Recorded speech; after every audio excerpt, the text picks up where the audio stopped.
Good day. Welcome to News Express. Now, Nigeria's political temperature is rising again, and this time, it is not coming from the ruling party, but from a sharp, unapologetic voice in the opposition. Aisha Yesufu, a well-known social political activist and chieftain of the African Democratic Congress, has stirred fresh debates with a bold declaration. According to her, President Bola Tinubu and his political camp are very scared of what lies ahead of 2027. It is a strong claim, direct and unfiltered, and it immediately raises a deeper question. Is this a genuine reflection of shifting political power, or is it a strategic rhetoric aimed at building a momentum for a fragile opposition? Yusuf's statement posted on her X handle was not just a casual observation. It was framed as a warning and a call to action.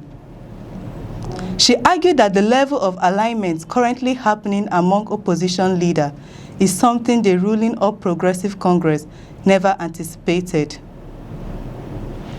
In her words, this growing coalition is more threatening than what existed before the 2023 elections.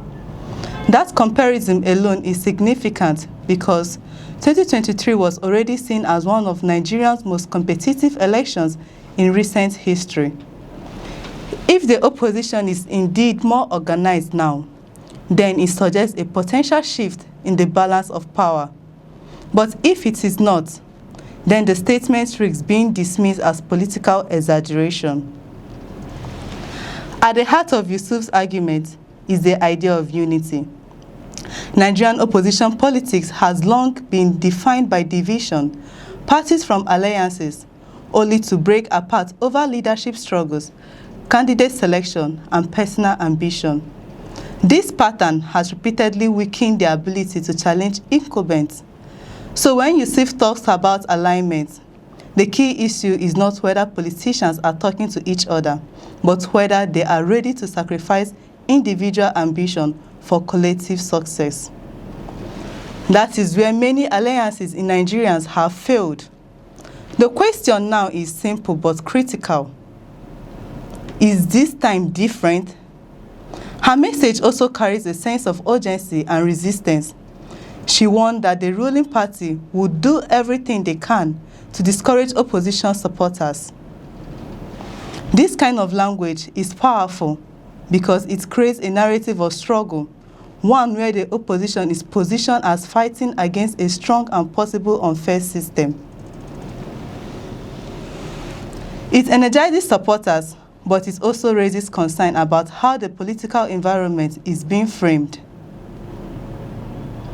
Is this a prediction of political pressure or a strategy to prepare supporters for a tough campaign? And more importantly, does such messaging strengthen democracy or deepen mistrust? From the perspective of the ruling party, the claim that are very scared is both provocative and debatable. The APC remains the party in power. It controls federal institutions, has a strong political structure across many states, and benefits from the advantages that come with incumbency. These are not small factors.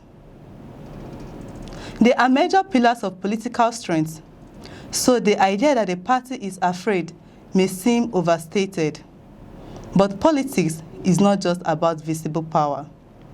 It is also about perception, internal dynamics, and future risk. Even strong governments can feel pressure when faced with rising opposition movements. This is also the question of timing. Why is this message coming now? Years before the 2027 election, one possible answer is that the opposition is trying to shape the narrative early by projecting strength and unity. Now, they hope to attract more supporters, build confidence, and create a sense of inevitability around their movement.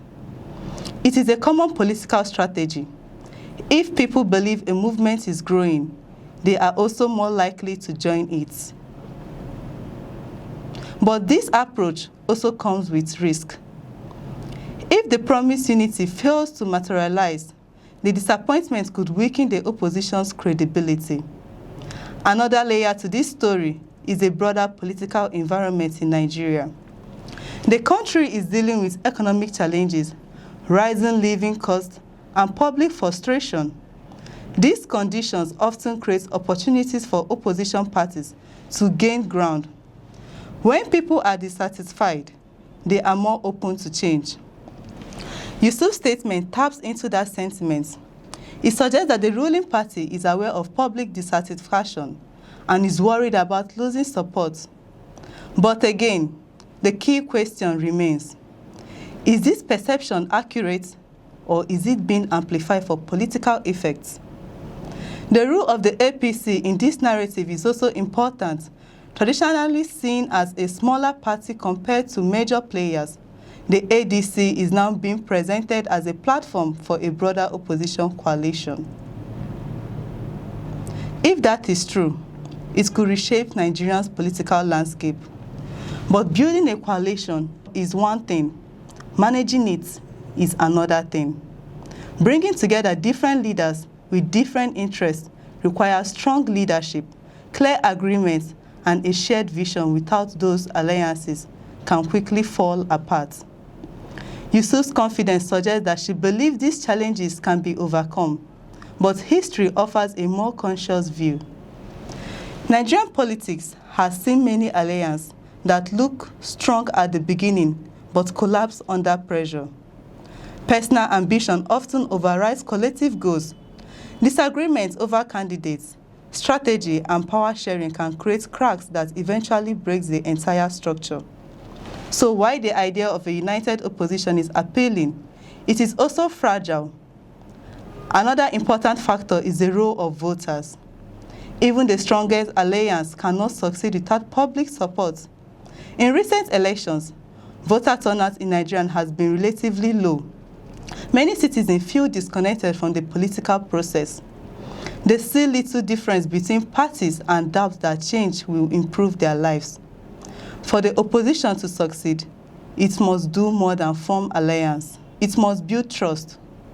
It must convince people that it offers something genuinely different, not just a new group of familiar faces.